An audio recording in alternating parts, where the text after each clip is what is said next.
सावित्री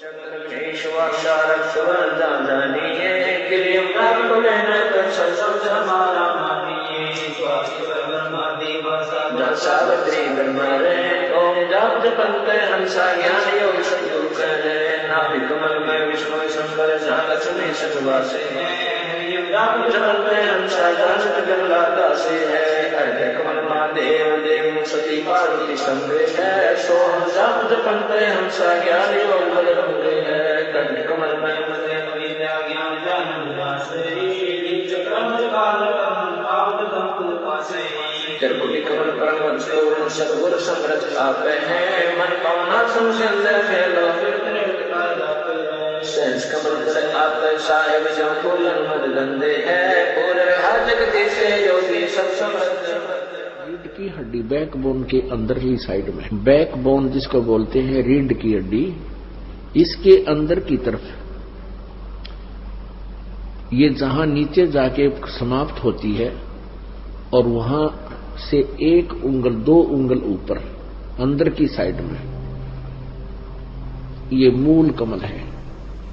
उसकी 4 पंखड़ियां हैं।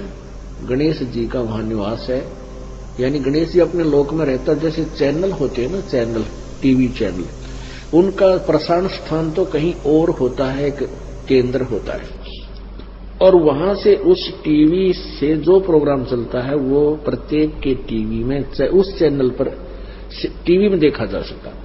ऐसे ही शरीर को टीवी समझो, इसमें ये चैनल है 7 चैनल। तो इनमें 5 चैनलों के विशेष मंत्र दिए गए हैं।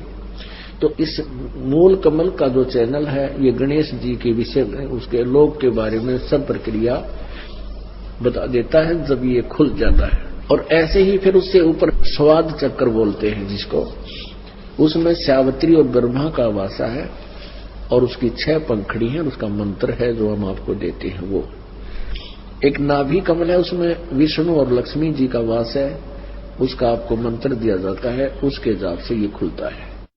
हृदय कमल में शिव और पार्वती का मंत्र दिया जाता है, वो और मंत्र है, वो जिसके जाप से खुल जाता है। ऐसे ही यहाँ कंठ कमल में दुर्गा का वास है, दुर्गा का भी आपको मंत्र दिया जाता है, जिससे दुर्गा वाला कमल खुल जाता है। फिर हम यहाँ से बरी हो जाते हैं, फिर त्रिकुटी पर जाने योग्य हमारी कमाई बन जाती है। तो हम सबसे पहले आपको मंत्र दिया जाता है जो पार्वती को प्राप्त हुआ, और वो कितनी अमर हुई। हमने इसका प्रतिफल नहीं लेना इस मंत्र का, हमने इसका ऋण उतारना है इनका, जो क्योंकि मूल कमलों के अंदर महाविष्णु महेश इनके स्वामी हैं।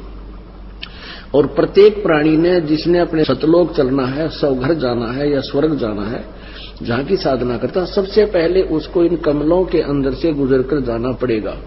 अब क्या कहते हैं ये अनजान संतों के शिष्य और अनजान संत कहते हैं रास्ते अलग अलग है, जाना एक ही स्थान है। ये भूल है उनकी, क्योंकि प्रत्येक प्राणी को अपने कमलों को खोलकर ही जाना है और दूसरा रास्ता है, एक ही रास्ता है, एक ही मंत्र है और कोई मंत्र नहीं जो ऊंचा भी नहीं जो इन कमलों को खोल सके। उसके बाद फिर आपको सतनाम दिया जाएगा।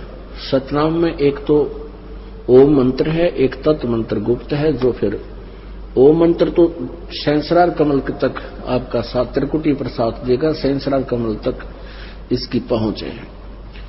उसके बाद जो तत् मंत्र गुप्त है ये दास देगा, वो मंत्र फिर आपको पार ब्रह्म के लोक से पार करेगा। तो हम यहां से जब चलेंगे तो ब्रह्मा विष्णु महेश जी की जो हमारे ऊपर कर्जा है वो इनको इस मंत्र के जाप की कमाई छोड़ देंगे, ये हमें बरी कर देंगे। जैसे आप किसी विदेश में गए हो और वहां कोई फैक्ट्री लगा ली छोटी मोटी, आप क्या धंधा ठीक चला कोई ना, आपका बिजली का कनेक्शन कट गया, टेलीफोन कनेक्शन कट गया, पानी का कनेक्शन कट गया, और भी असुविधाएं होगी, तो वो आपकी कंपनी फेल होगी, बंद होगी। तो उसके लिए क्या होता है कि कोई जिम्मेवार व्यक्ति सरकार को मिल जाए, वो गारंटर बन जाए और फिर उनके सभी कनेक्शन चालू करवा देता है और उसको फिर ऐड दे देता है कि आप कमाई करके इनके बिल भरना शुरू करो। तो फिर वो फैक्ट्री फिर चालू हो जाती है, धनी हो जाता है। तो ऐसे आप युगों युगों से अपनी पुरानी कमाई खाकर निर्धन हो चुके हो, सब पर आपत्तियां आने लगी हैं, और अब आपको वो मंत्र दिए जाएंगे जिनसे आप इनकी कमाई करके, ये पूजा नहीं है ब्रह्मा विष्णु महेश की, ये तो मजदूरी है, हमारा कर्तव्य है। हमने बैंक से लोन ले रखा है, उसका बैंक का लोन भर देंगे, वो प्रसन्न होंगे और खुश हो जाएंगे, आपको लोन से बरी कर देंगे। ऐसे ही बिजली वालों के हम बिल भरते रहेंगे, खुश होकर बिजली देते रहेंगे और हमें जो पुराना बिल है वो भी पूरा भर देंगे। कर्जा उतर जाएगा तो वो हमें सब सुविधाएं देंगे। ऐसे ये हमने साधन